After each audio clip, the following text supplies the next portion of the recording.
nyatakan pernah mudah hingga Tuhan berikan jana. A'udzu billahi minasyaitonir rajim.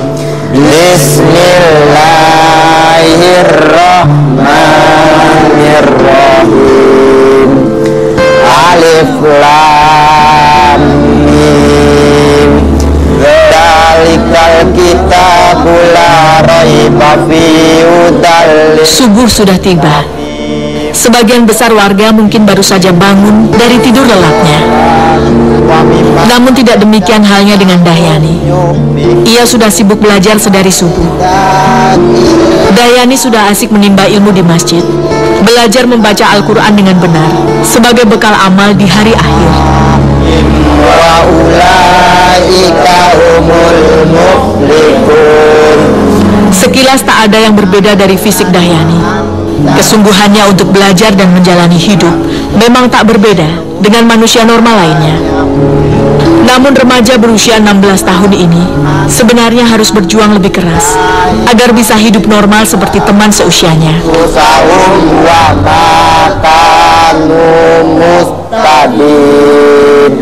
Sadaqallahul adzim.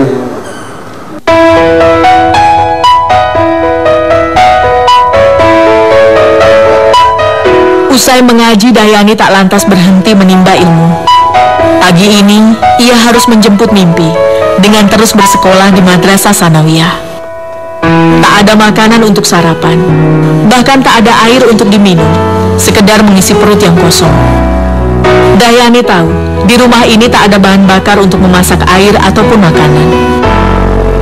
Hal itu tak menyurutkan semangatnya, bahkan keterbatasan fisiknya akibat kedua kaki yang terserang polio.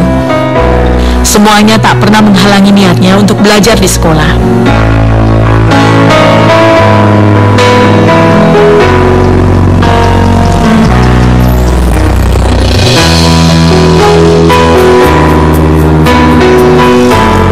Pelan namun pasti, ia berusaha menuju sekolah. Hanya mengandalkan satu tongkat inilah, Dahyani mampu berjalan hingga 1 kilometer jauhnya, menuju sekolah Doa Islamiyah.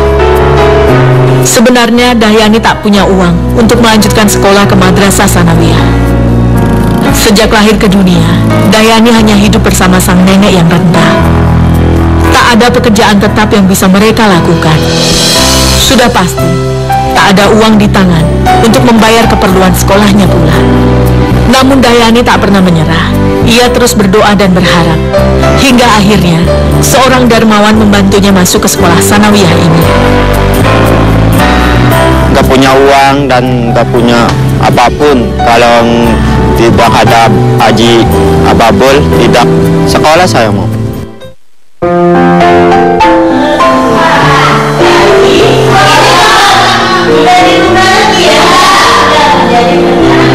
Sekolah Madrasah Sanawiyah 2 ini merupakan sekolah terdekat dan termurah yang bisa ia capai. Sayang, sekolah milik sebuah yayasan ini tak begitu bagus fasilitasnya. Bahkan untuk belajar saja, para murid terpaksa duduk di lantai. Termasuk Dahyani yang masih duduk di kelas 1 Sanawiyah.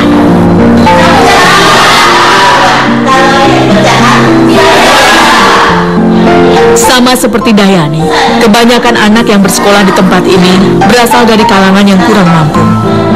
Tak heran, semangat mereka untuk belajar cukup tinggi. Selama mereka masih bersekolah, berarti masih ada jalan bagi anak-anak ini untuk menjemput mimpi.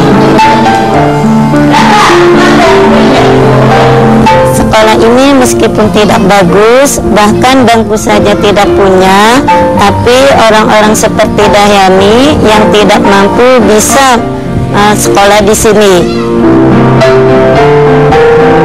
4/5 sama dengan, ya siapa yang bisa ini?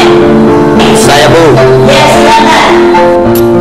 Di usia menginjak 16 tahun, Dahyani masih duduk di kelas 1. Terlambat memang, Tapi masih lebih baik daripada tidak sekolah sama sekali. Semangat Dahyani dalam belajar dan mengejar ketertinggalannya pun patut diuji. Ia tak pernah merasa malu ataupun kecil hati dengan keadaan yang tak sempurna. Sebisa mungkin Dahyani mengukir prestasi.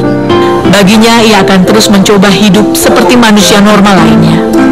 Meski usahanya untuk itu harus berlipat ganda.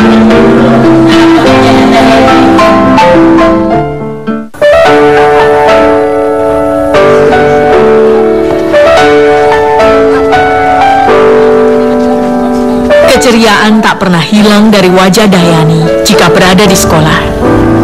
Hanya di tempat inilah Dahyani bisa menuai kebahagiaan bersama teman-temannya. Meski fisiknya berbeda dan nasibnya penuh derita.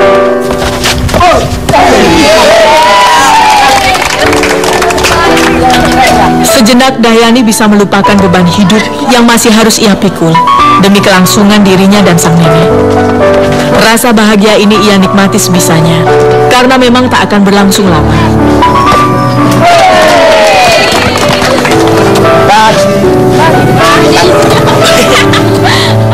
Gue pernah malu, gak ada ini tuh, gak apa-apa.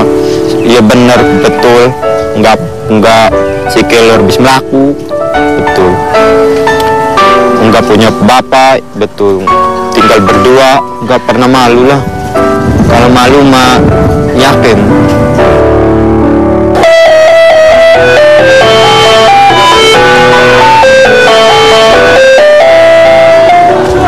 Jika waktu pulang sekolah tiba, waktunya Dahyani untuk kembali pada kenyataan pahit hidupnya. Ia harus segera bekerja mencari rupiah untuk dirinya dan sang nenek.